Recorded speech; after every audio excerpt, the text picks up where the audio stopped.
School में सिखाए जाने वाले बुनियादी कौशलों में से सबसे प्रमुख कौशल है पढ़ना। पढ़ना सीखने से जुड़ी हुई बहुत सी पद्धतियां और विधियां प्रचलित हैं।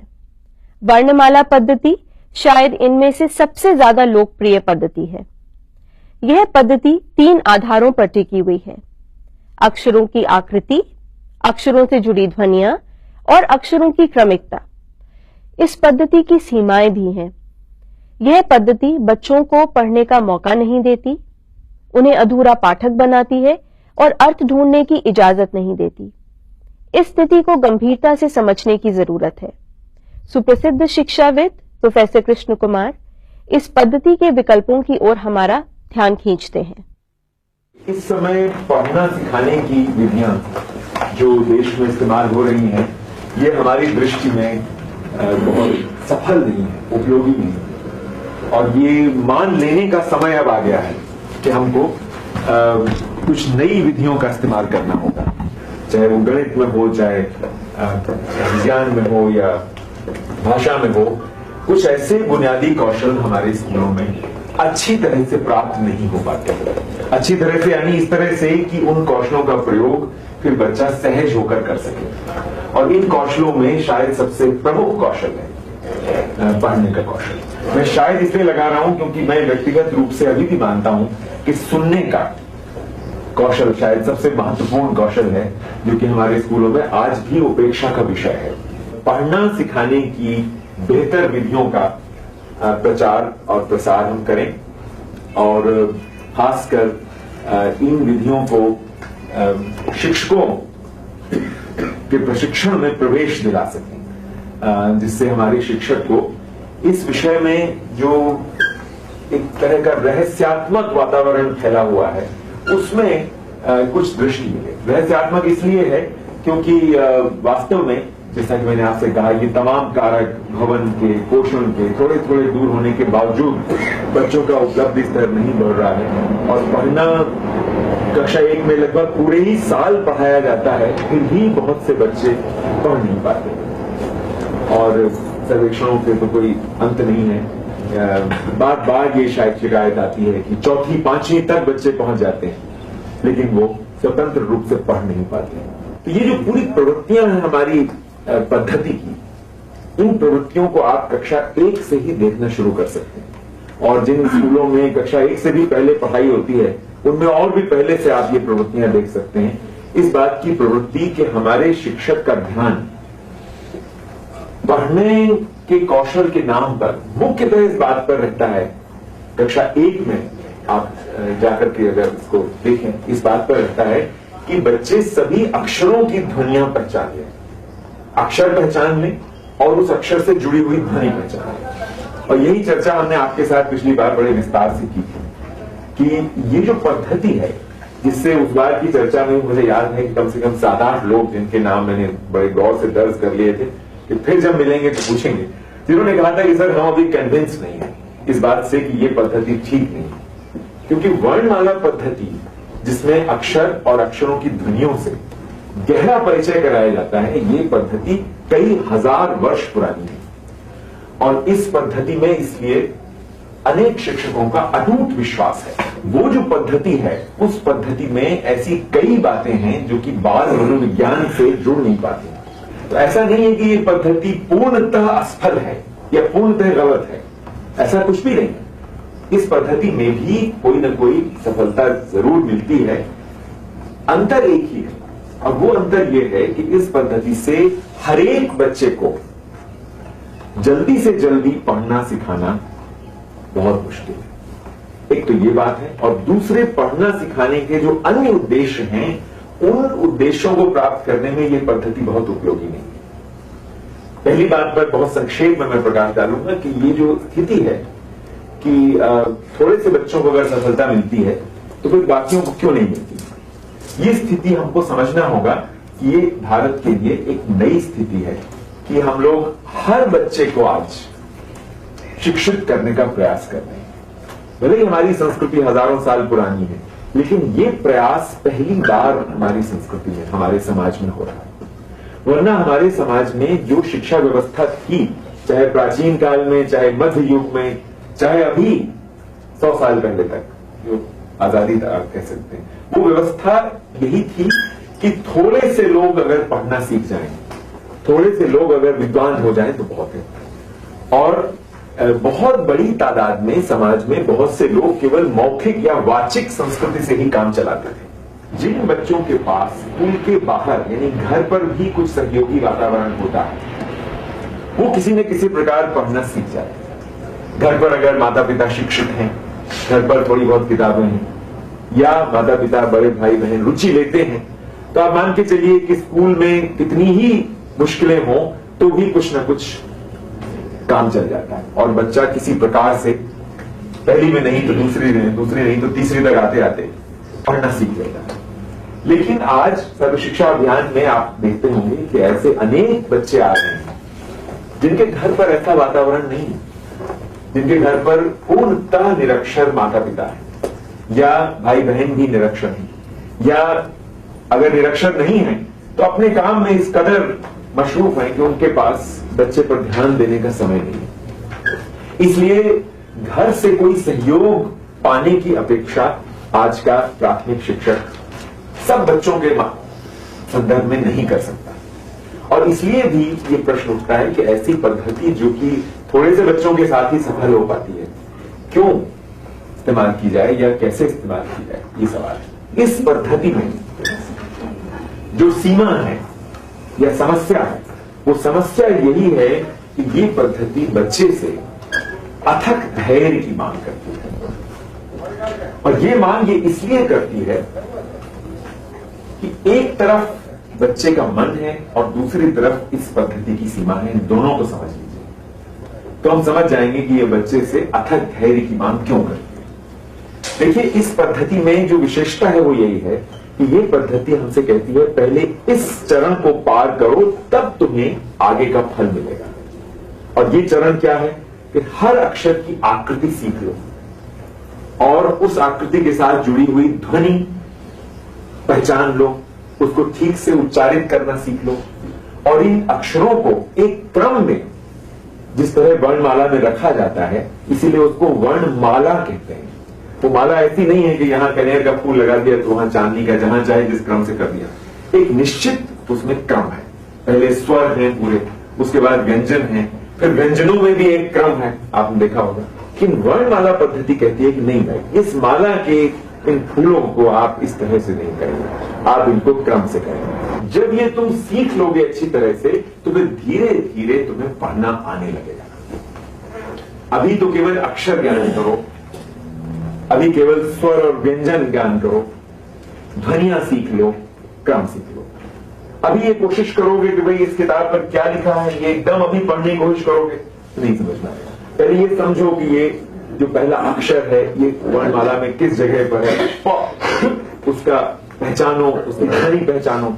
यानी इस पद्धति में पढ़ना एक प्रकार का दूर का वायदा है जो तब जाके पूरा होगा जब बच्चा इन तीनों बातों को कर लेगा। अब आइए 1 मिनट जरा बच्चे पर ध्यान दें कि बच्चा किसे कहते हैं, तो 5 वर्ष का बालक किसे कहते हैं।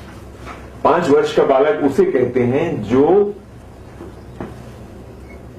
उस तरह से हर चीज जल्दी चाहता हो जिस तरह से आज वयस्क लोग मोबाइल बजने पर तुरंत भाग खड़े होते हैं। आजकल वयस्कों की भी हालत बच्चों जैसी हो रही है कि वो किसी चीज के लिए इंतजार नहीं कर सकते। बाल मन भी ऐसा ही होता है, इंतजार नहीं कर सकता। उसको अगर भूख लगी है तुरंत उसको कुछ ना कुछ खाने के लिए चाहिए, अगर उसको कहीं कष्ट हो रहा है तो तुरंत उसको उस कष्ट का निवारण चाहिए। बच्चों में एक अधीरता का, चंचलता का ये ईश्वर प्रदत्त गुण है, आप कह सकते हैं, विशेषता है। ये जो प्रवृत्तियां हैं ये एक बहुत बड़े संदर्भ में अगर आप देखें तो ये बच्चों की एक बड़ी बुनियादी विशेषता की ओर इशारा करती है जिसको आधुनिक मनोविज्ञान ने बहुत गहराई से समझ के बार बार सिखाने की कोशिश की है, लेकिन आसानी से हम लोग जो बड़े हो जाते हैं इसको सीख लेते हैं। और वो ये विशेषता है कि बच्चा जन्मजात इस संसार में कोई अर्थ ढूंढता है, अपने लिए कोई मतलब ढूंढता है और वो ऐसा कोई काम उसको पसंद नहीं है जिसमें कोई अर्थ ना हो। जिसमें ऐसा कोई अर्थ ना हो जो उसके मन का ना हो। वो अगर रोता है तो इसमें भी अर्थ है, खाने के लिए मांग रहा है, जन्म लेते ही रोता है क्योंकि उसको अकेलापन महसूस होता है, मां के लिए रोता है, उसके बाद भूख लगती है तो रोता है। अगर चुप हो जाता है तो वो भी बिना अर्थ के चुप नहीं होता, संतुष्ट होता है तब चुप होता है। अगर उसके मन में कोई और कष्ट नहीं है तब वो खेलता है। तो वो खेलता भी इसलिए है कि वो खेल के जरिए चीजों से जुड़ना चाहता है, संसार को समझना चाहता है। उसके लिए संसार एकदम नया है, अपरिचित है। उसकी सभी गतिविधियों को अगर आप गौर से देखें तो आप देखेंगे कि हर गतिविधि में कोई न कोई उद्देश्य छिपा हुआ है। इसीलिए मनोविज्ञान हमसे कहता है कि बच्चा एक सोद्देश्य प्राणी है। उद्देश्य जो है वो किशोरावस्था में या हमारी उम्र में नहीं प्रकट होता, बल्कि हमारी उम्र में आने पर तो उद्देश्य अपने आप कुछ खिसकने लगते हैं। छोटे बच्चे के लिए सोद्देश्यता एक बहुत ही केंद्रित विचार है, और इसलिए संक्षेप में ये बात अब आप समझ सकते हैं कि इसलिए ऐसी कोई भी पद्धति जो तुरंत बच्चे को कोई अर्थ नहीं देती या उसको ये तुरंत महसूस नहीं करा पाती कि मैं ये क्यों सीख रहा हूं, इससे मुझे क्या लाभ है, ऐसी कोई भी पद्धति बच्चों को रास नहीं आ सकती, पसंद नहीं आ सकती। और वो जो पद्धति जिसका मैंने आपसे जिक्र किया था, वर्णमाला पद्धति की समस्या ही ये है कि वो पद्धति बच्चे से कहती है कि भाई आज ये सब करो, ध्वनियां सीखो, आकृतियां सीखो, क्रम सीखो, कल के दिन तुम पढ़ना सीख सकोगे, और पढ़ने का अर्थ तब तुम्हें समझ में धीरे धीरे आएगा।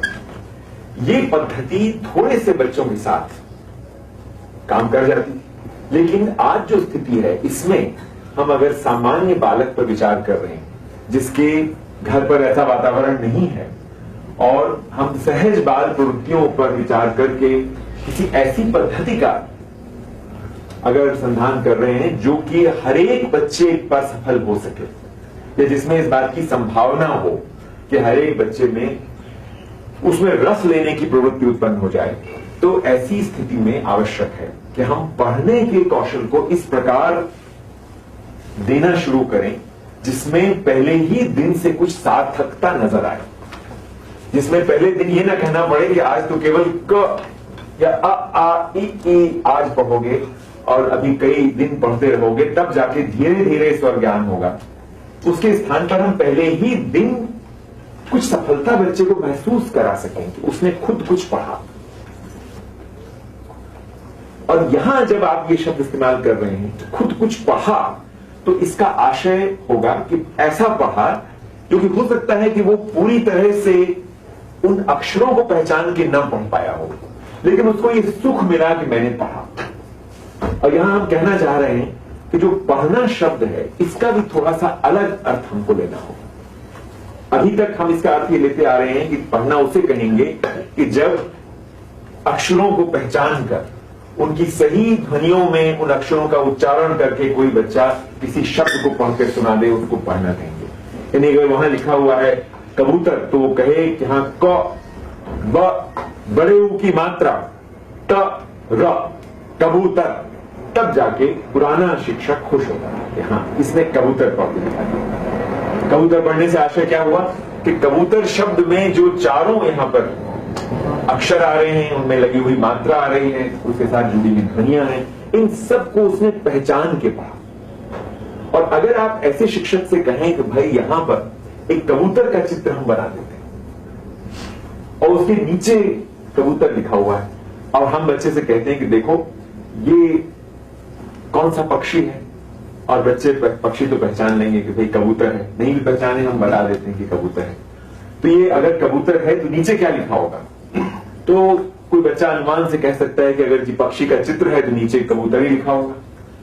और अगर इस पद्धति से हम 2-3 बार उसको ये चित्र दिखाएं और उसके बाद ये चित्र हटा लें और केवल वो शब्द वहां छोड़ दें और उसे कहें कि ये शब्द पहचानो क्या लिखा था, तो हो सकता है कि बच्चा आपसे कहे हाँ ये कबूतर लिखा है। फिर आपसे कहें कैसे पता तुम्हें कबूतर लिखा है, तो वो ये ना बता सकेगा कि ये क है, ये ब है, इसमें ऊ की मात्रा है, ये त है, ये र है, ये जब वो नहीं बता पाएगा क्योंकि अभी उसको इन वर्णों का ज्ञान नहीं हुआ है। लेकिन फिर भी वो उस चित्र की स्मृति से इस शब्द को पढ़ सकता है। पढ़ने की जो परिभाषा ये नई पद्धति लेके चलती है, वो परिभाषा यही है कि बच्चे आरंभ में अनुमान की मदद से पढ़ेंगे और धीरे धीरे उनका ध्यान इस अनुमान से पढ़े हुए शब्दों, वाक्यों, कहानियों इत्यादि से धीरे धीरे उनका ध्यान हम उन शब्दों में निहित इकाइयों पर भी ले जाएंगे और अपने आप एक स्थिति आएगी जिस दिन वो पूरी बात पढ़ने में आसानी महसूस करेंगे। और इस पद्धति से पढ़ना सिखाने के क्रम में कई और घटनाएं होंगी जिनमें शिक्षक को अलग अलग बच्चों में अलग अलग क्षमताओं का प्रवेश, विकास दिखलाई देगा। कुछ बच्चे हो सकता है कि जल्दी ये सीख जाएं कि यहां मात्रा लगी है, कुछ बच्चे हो सकता है ना सीख पाए, कुछ बच्चे बाद में सीख पाए। लेकिन इस पद्धति में विशेषता यही रहेगी कि हर बच्चे को थोड़ा थोड़ा सुख अवश्य पहले दिन से मिलना शुरू होगा कि उसने कुछ पढ़ लिया, भले पूरी तरह से ज्ञानपूर्वक नहीं पढ़ा, बाद में समझ में आएगा, लेकिन कुछ उसने पढ़ लिया। और इस तरह पढ़ने से, इस तरह पढ़ लेने से जो उसको एक संतोष मिलेगा, इस पद्धति में उसी संतोष पर सारा जोर है। क्योंकि ये पद्धति बुनियादी रूप से ये मानती है कि बच्चे को अगर स्कूल के पाठ्यक्रम में धीरे धीरे विकास करना है तो इसके लिए सबसे आवश्यक है कि बच्चों की रुचि लगातार स्कूल के पाठ्यक्रम में बनी रहे और उनके ऊपर ऐसा कोई काम न थोपा जाए जो कि बहुत समय बाद जाकर के कोई अर्थ ग्रहण करेगा, जिससे वो ऊब जाए, परेशान हो जाए। अगर बच्चा तंग आ गया कि महीना भर हो गया, 2 महीना हो गया है और कुछ नहीं पढ़ पा रहा है, कुछ समझ में नहीं आ रहा है, बस दिन भर अ ई करता रहता है, तो आप मान के चलिए कि धीरे धीरे वो जंग पे उतर आएगा। और बच्चे की जंग का क्या मतलब है? कभी आपकी बात नहीं सुनेगा, चिल्लाएगा, इधर से उधर भागेगा, कोई चीज उठा के पटकेगा, दूसरे बच्चों के साथ लड़ेगा इत्यादि। उससे आपकी जंग भी शुरू हो जाएगी। आप कितने ही अहिंसक हो, गांधीवादी हो, आप भी जंग के लिए तैयार हो जाएंगे। और एक बार जब आप जंग के लिए तैयार हुए तो बच्चे और अध्यापक के बीच जो जंग है वो शिक्षा के सारे उद्देश्यों को भस्म कर देंगे।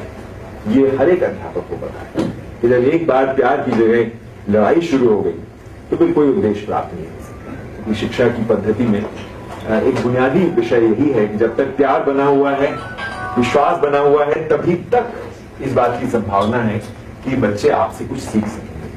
लेकिन हम देखते हैं कि ये नहीं हो पाता और बहुत से बच्चों के संदर्भ में वो कौशल जो कि बच्चे और शिक्षक के बीच संवाद का सबसे महत्वपूर्ण पुल बन सकता था और बच्चे के विकास की जो बुनियाद है, वही कौशल बच्चे और अध्यापक के बीच में कक्षा 1 से ही जंग का आधार बन जाता है। और अध्यापक, जिसको कहते हैं अंग्रेजी में, ये शब्द ज्यादा प्रचलित है इसलिए मैं इस शब्द का अंग्रेजी में ही व्यवहार कर रहा हूं, इसको कहते हैं कि अध्यापक फ्रस्ट्रेट होना शुरू हो जाता है। इस शब्द की ध्वनि अगर आप सुने तो आप समझ लेंगे हिंदी में जो निराश शब्द है उससे ये व्यक्त नहीं होता, ये बात व्यक्त नहीं हो सकती। या कहीं अध्यापक निराश हो गया, कोई बात नहीं, बहुत सी चीजों में निराश है हम, लेकिन फ्रस्ट्रेट हो गया, इसका मतलब ये है कि उसके मन में लगातार कांटे पैदा होने लगते हैं कि ये तो कुछ सीख नहीं सकते और वो किसी ना किसी प्रकार से उन बच्चों से धीरे धीरे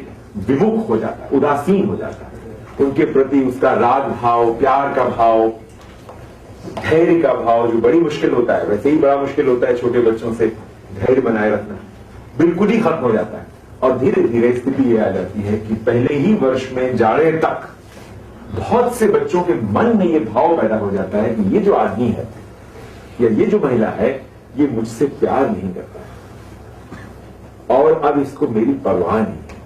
हालांकि छोटे बच्चे इस भाषा में बोलते नहीं है, लेकिन उनको ये समझ में आ जाता है कि अब आपके मन में मेरे सीखने की आशा नहीं बची। और जैसा ये एक ऐसा एहसास है ये जिसकी वजह से वो धागा टूट जाता है, जिसके वजह से बच्चे स्कूल आते हैं, उनमें आशा रहती है कि आपसे कुछ सीखेंगे।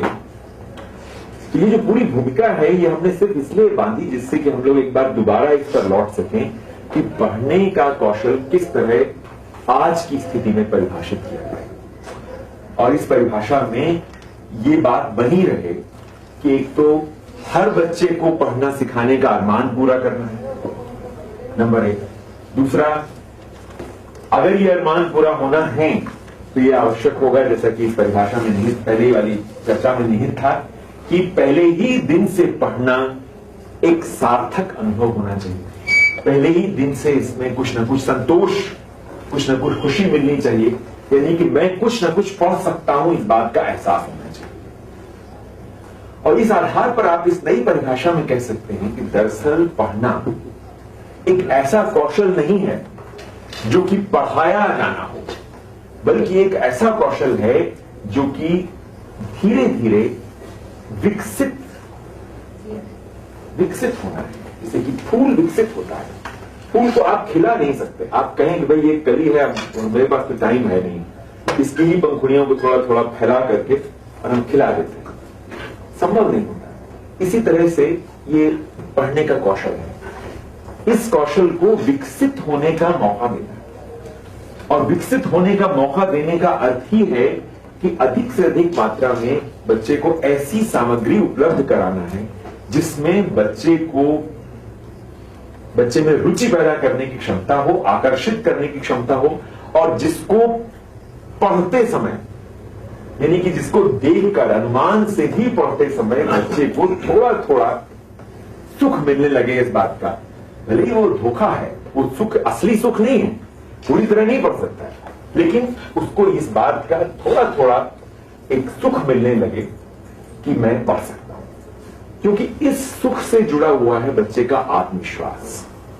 अगर ये सुख शुरू में उसको एक, आप कह सकते हैं कि बगैर गहराई से पढ़े हुए भी मिल रहा है, लेकिन इससे कुछ और हासिल हो रहा है जो कि आज की शिक्षा व्यवस्था में हासिल नहीं हो रहा है, वो है आत्मविश्वास। मैं पढ़ सकता हूं, अगर मैं पढ़ सकता हूं तो मैं कल के दिन पढ़ लूंगा, कल नहीं तो परसों पढ़ लूंगा। जब तक इंसान में ये आत्मविश्वास रहता है तो वो कुछ भी कर सकता है। ये बात सिर्फ बच्चों पे लागू नहीं होती, ये बात बड़ों पे भी लागू होती है, चाहे वो व्यापार कर रहे हो, चाहे वो नौकरी के लिए कोशिश कर रहे हो, चाहे वो कोई और काम, मकान बना रहे हो।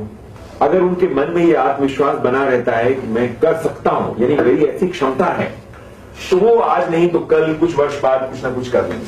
लेकिन बच्चों के संदर्भ में तो ये बात बहुत ही सच है कि अगर बच्चे में ये आत्मविश्वास किसी शिक्षा प्रणाली ने तोड़ दिया और ये महसूस करा दिया 2-4 महीने जब वो नहीं पढ़ पाया कि मैं तो पढ़ ही नहीं सकता हूं, और अगर 2-4 बार किसी ने घर पे भी कह दिया कि तुमको जुलाई से भेज रहे हैं, बिल्कुल बुद्धू हो, अब तक पढ़ना नहीं सीख पाए, अरे तुम इससे अच्छा है हला को, जाओ बकरियां चराओ।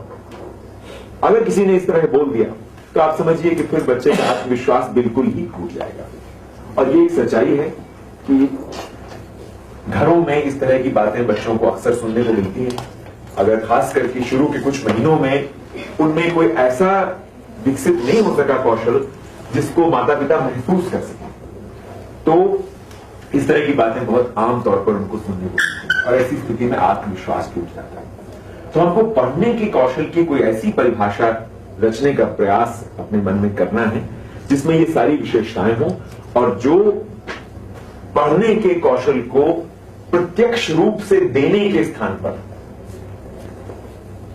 धीरे धीरे बच्चे में विकसित होने की संभावना पैदा करती है। क्योंकि प्रत्यक्ष रूप में तो वो दिया नहीं जा सकता। प्रत्यक्ष रूप में देने के जो तरीके हैं कि भाई वर्णमाला सिखाओ, ये सब करो, धीरे धीरे अर्थ में वो पढ़ने भी लगेंगे, जब वो मात्राएं भी सीख जाएंगे, 12 खड़ी हो जाएगी, ध्वनियां हो जाएंगी, आकृतियां हो जाएंगी, तो एक दिन आकर के वो दिन आएगा जिस दिन वो पढ़ेंगे क म ल कमल। वो वाला जो पूरा सिस्टम है, उस व्यवस्था में ये जो विशेषताएं हैं जिनकी ओर हमने पहले इशारा किया, उनकी वजह से जो समस्याएं उत्पन्न होती हैं, उसके विकल्प के तौर पर हमको एक ऐसी पद्धति की कल्पना करनी होगी जिसमें बच्चे में स्वयं पढ़ने की इच्छा लगातार बनी रहे और विकसित होती रहे, और उसमें ये आत्मविश्वास बनता चला जाए कि हम पढ़ सकते हैं, हम खुद पढ़ सकते हैं, और वो आपका प्रयोग केवल इस नाते करे कि आप उसको लगातार प्रोत्साहित करते रहें, और जिस जिस चीज में उसको कठिनाई आ रही है वो कठिनाई आप दूर करते चले। यानी शिक्षक की भूमिका भी यहां बदल जाएगी। शिक्षक स्वयं पढ़ाने की जगह बच्चे में किसी विकसित होती हुई चीज का उद्दीपन करने वाला बन जाएगा, प्रोत्साहक बन जाएगा। और उसके रास्ते में जो बाधाएं हैं, जिसे कोई शब्द नहीं पढ़ पा रहा है, अर्थ चित्र भी देख रहा है तो भी नहीं समझ में आ रहा है उसको कि ये क्या लिखा होगा, तो ऐसी बाधाओं की स्थिति में वो मदद करे, उन बाधाओं को दूर कर दे।